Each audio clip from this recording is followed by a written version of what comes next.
سورة الطلاق. أعوذ بالله من الشيطان الرجيم. Je cherche protection auprès d'Allah contre Satan le maudit. بسم الله الرحمن الرحيم. Au nom d'Allah, le tout clément, le tout miséricordieux.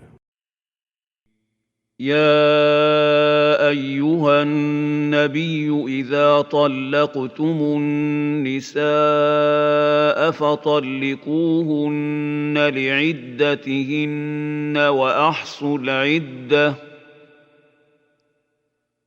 واتقوا الله ربكم لا تخرجوهن من بيوتهن ولا يخرجن إلا أن يأتين بفاحشة مبينة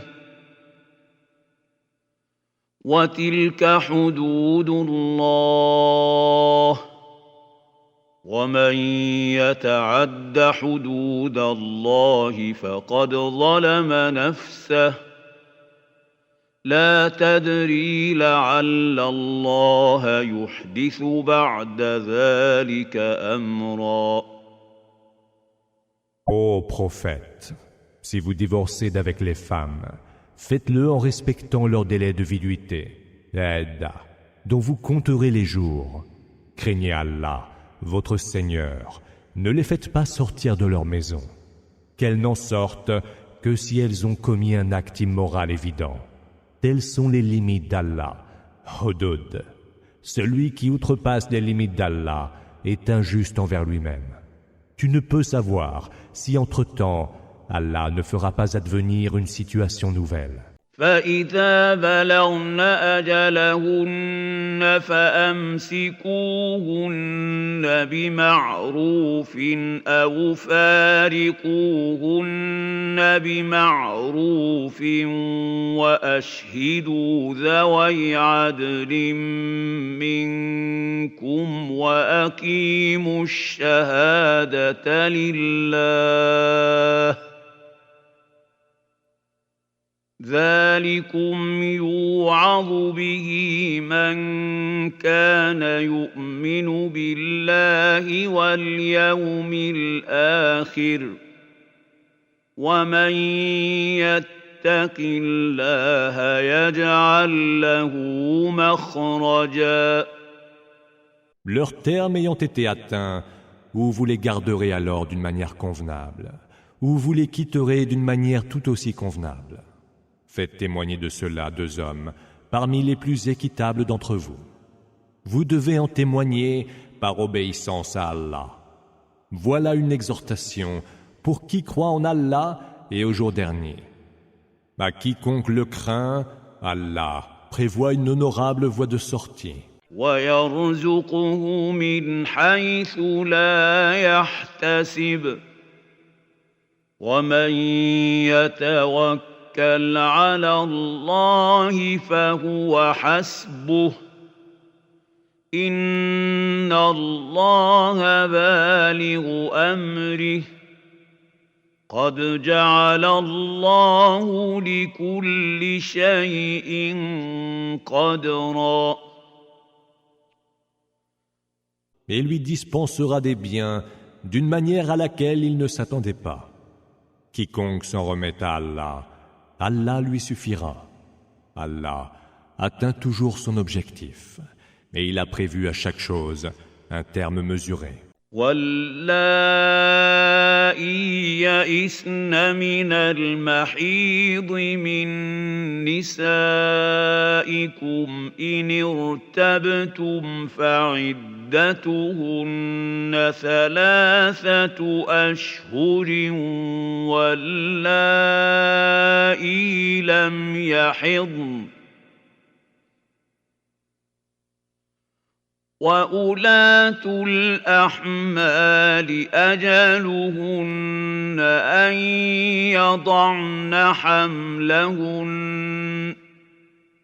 وَمَن يَتَّقِ اللَّهَ يَجْعَل لَّهُ مِنْ أَمْرِهِ يُسْرًا. Celles qui ont atteint la ménopause parmi vos femmes devront observer, si vous avez des doutes, en comptant les jours de la Aïda, une période d'attente de 3 mois. La même attente est prescrite à celles qui n'ont pas encore leurs règles. Quant à celles qui sont enceintes, leur terme de viduité est l'accouchement. Quiconque craint Allah, Allah lui rendra les choses plus faciles. ذلك أمر الله أنزله إليكم ومن يتق الله يكفر عنه سيئاته ويعظم له أجرا. Tel est l'ordre qu'Allah a fait descendre pour vous. Quiconque craint Allah, Allah rachètera ses mauvaises actions et lui accordera une grande récompense. أسكنوهن من حيث سكنتم من وجدكم ولا تضاروهن لتضيقوا عليهن وإن كن أولات حمل فأنفقوا عليهن حتى يضعن حملهن فإن أرضعن لكم فآتوهن أجورهن وأتمروا بينكم بمعروف وإن تعاسرتم فسترضع له أخرى. Logez vos femmes répudiées dans les habitations où vous résidez vous-même, selon vos moyens. Ne leur cherchez pas noise en leur rendant la vie insupportable. Mais si elles sont enceintes, assurez les dépenses qui leur sont nécessaires jusqu'à ce qu'elles accouchent. Si par la suite, elles allaitent votre enfant, versez-leur une pension. Que vos concertations à ce sujet soient sereines et convenables. Mais si vous ne vous êtes pas entendus, que l'allaitement soit confié à une autre femme. لينفق ذو سعة من سعته ومن قدر عليه رزقه فلينفق مما آتاه الله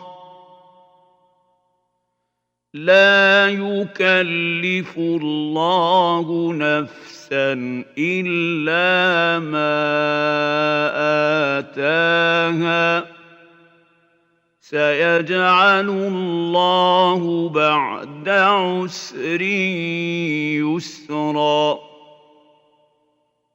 Que le fortuné dépense selon sa fortune, mais que l'homme de condition plus modeste dépense de ce qu'Allah lui a accordé comme bien. Allah ne charge une personne que selon ce qu'il lui a donné. Allah fera qu'après la difficulté vienne l'aisance. وكأين من قرية عتت عن أمر ربها ورسله فحاسبناها حسابا شديدا وعذبناها عذابا نكرا. Combien de cités se sont dressées contre l'ordre de leur Seigneur et de ses messagers. Nous le leur fîmes payer cher et nous sévîmes contre elles par un supplice des plus atroces. فذاقت وبال أمرها وكان عاقبة أمرها خسرا. Elles goûtèrent alors le péril dû à leur conduite, mais leur sort fut la ruine. أعد الله لهم عذابا شديدا فاتقوا الله يا أولي الألباب الذين آمنوا قد أنزل الله إليكم ذكرا. Allah leur a préparé un terrible supplice. Craignez Allah, ô esprit sagace qui avez cru. Allah a fait descendre en révélation pour vous un rappel.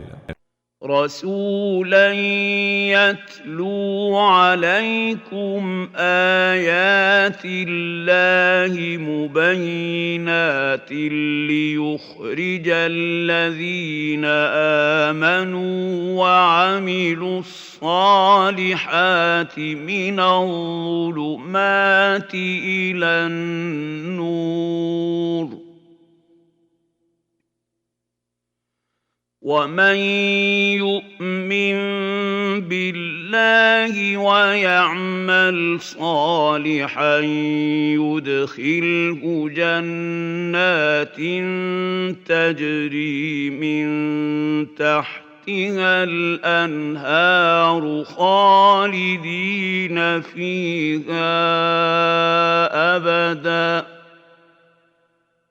قد أحسن الله له رزقا. Et envoyez un messager qui vous récite les versets explicites d'Allah pour faire sortir ceux qui ont cru et ont accompli les bonnes œuvres des ténèbres vers la lumière. Car ceux qui croient en Allah et font le bien, Allah les fera entrer dans des jardins sous lesquels coulent les rivières, où ils séjourneront à tout jamais. Allah leur dispensera ce qu'il y a de meilleur. الله الذي خلق 7 سماوات ومن الأرض مثلهن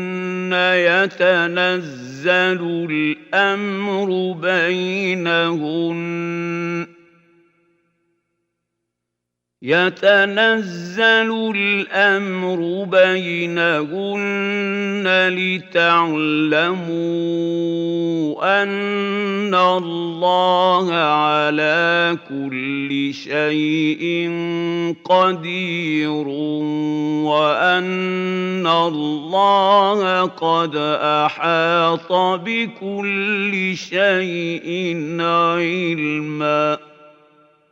C'est Allah qui a créé 7 cieux et des terres en nombre semblable.